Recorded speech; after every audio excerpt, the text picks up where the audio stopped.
अधिवेशनाच्या पहिल्याच दिवशी महाविकास आघाडीला मोठा धक्का बसला। समाजवादी पार्टीनं मवियातून बाहेर पडण्याचा निर्णय घेतला। याबाबत समाजवादी पार्टीचे आमदार अबू आझमी यांनी घोषणा केली आहे। यावेळी अबू आझमी यांनी उद्धव ठाकरे यांच्या भूमिकेवर प्रश्नचिन्ह उपस्थित केलं आहे। बघूयात नेमकं काय चाललंय मवियामध्ये।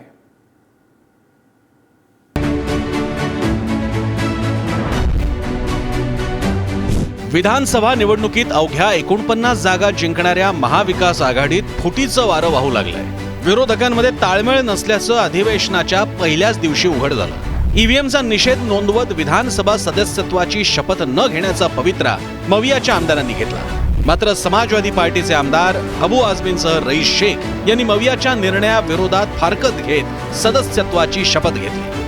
जो अपोजिशन के लोग हैं, हमसे कोई बात नहीं हुई, इलेक्शन में कोई कोऑर्डिनेशन नहीं किया, टिकट बंटवारे में कोई बताया नहीं, तो फिर हमारा क्या लेना देना उनसे। हाँ, इस मुद्दे पर मैं भी कह रहा हूँ कि ईवीएम हट जाना चाहिए। एक बार लोगों को डाउट अगर है कि ईवीएम से हैकिंग होती है, ईवीएम से जो है लोगों को जिताया जाता है, हराया जाता है, तो एक बार जनता की मांग पे सबको इकट्ठा होकर के ईवीएम को हटा देना चाहिए। अबू आझमींनी म्हटलेलं आहे की मी महाविकास आघाडीतून बाहेर पडतो आहे, कारण महाविकास आघाडीत कुठलंही समन्वय नव्हतं। नेते एकमेकांशी बोलत नव्हते। महाविकास आघाडीमधला एक पक्ष बाबरी मस्जिद पाडल्याचं समर्थन करतोय आणि मी अशा आघाडीसोबत राहू शकत नाही। त्यांनी थेट पूर्ण खापर हे उभाट्यावर फोडलेलं आहे। ठीक आहे, जर आघात बुडले असतील मी त्यांच्याशी चर्चा करीन, आमचे वरिष्ठ त्यांच्याशी चर्चा करतील आणि मार्ग काढू। विधानसभा निवडणुकीत ठाकरेंच्या शिवसेनेनं अवघ्या 20 जागांवर विजय मिळवला। हिंदुत्वापासून फारकत घेतल्यानेच ठाकरेंच्या शिवसेनेची फरफट झाल्याचं बोललं जात आहे। त्यामुळे आगामी मुंबई महापालिकेच्या निवडणुकीत उद्धव ठाकरेंनी हिंदुत्वाचा अजेंडा केंद्रस्थानी आणण्याचे आदेश पदाधिकाऱ्यांना दिले। परिणामी समाजवादी पार्टीचे नेते अबू आझमींनी मवियातून बाहेर पडण्याचा निर्णय घेतला आहे। विधानसभेतील अपयशानंतर ठाकरेंच्या शिवसेनेकडून हिंदुत्वाच्या मुद्द्यावर जोर। पुन्हा हिंदुत्वाचा मुद्दा हाती घ्यावा अशी ठाकरेंच्या विजयी आमदारांसह पदाधिकाऱ्यांची मागणी। हिंदुत्वाचा मुद्दा प्रखरतेनं लोकांपर्यंत पोहोचवा, उद्धव ठाकरेंकडून सूचना। हिंदुत्वाचा मुद्दा सोडला, या अपप्रचाराला योग्य प्रतिवाद करा, उद्धव ठाकरेंची माजी नगरसेवकांना सूचना।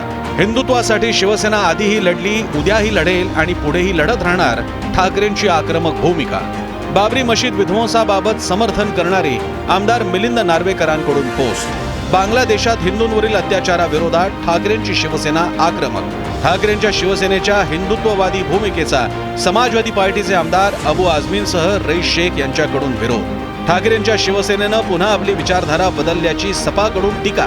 समाजवादी पक्ष सेक्युलर असल्याचं सांगत मवियातून बाहेर पडण्याचे संकेत। समाजवादी पक्षाचं असं म्हणणं आहे की जी ट्विट सन्मान्य मिलिंद नार्वेकरजींनी केलं होतं, तो ट्विट बघून आपल्याला असं वाटते की कट्टर हिंदुत्ववादी विचारधाराकडे शिवसेना उभाटा जात आहे।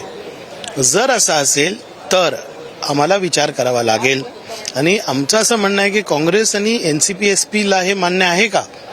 जे कट्टर हिंदुत्ववादी भूमिका शिवसेना घेते या घेणार आहे, तर आपला प्रश्न एकदम सोपा आहे।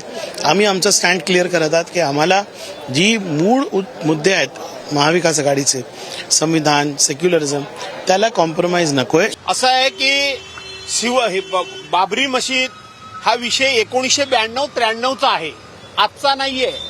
आणि त्या दिवशी जी शिवसेनेने घेतलेली भूमिका, ही भूमिका आजही शिवसेनेची तीच भूमिका आहे। 31 वर्षानंतर समाजवादी पक्षाला उपरती झाली का? 31 वर्षानंतर समाजवादी पक्षाला शिवसेनेच्या भूमिकेबद्दल या ठिकाणी डाऊट आला का, शंका आली का? ही भूमिका त्यांना न पटणारी होती असं 31 वर्षानंतर त्यांना कळलं का? समाजवादी पक्षाची ती जर मांडणी असेल, ते म्हणणं असेल, तर त्याचा विचार करावा लागेल। बांगलादेशात हिंदूंवर होत असलेल्या अत्याचाराविरोधात ठाकरेंच्या शिवसेनेनं आक्रमक भूमिका घ्यायला सुरुवात केली आहे। पुण्यातील बालगंधर्व चौकात ठाकरे यांच्या शिवसेनेकडून धरणं आंदोलन करण्यात आलं, तर धुळ्यात बांगलादेशचा राष्ट्रध्वज जाळत निषेध करण्यात आला।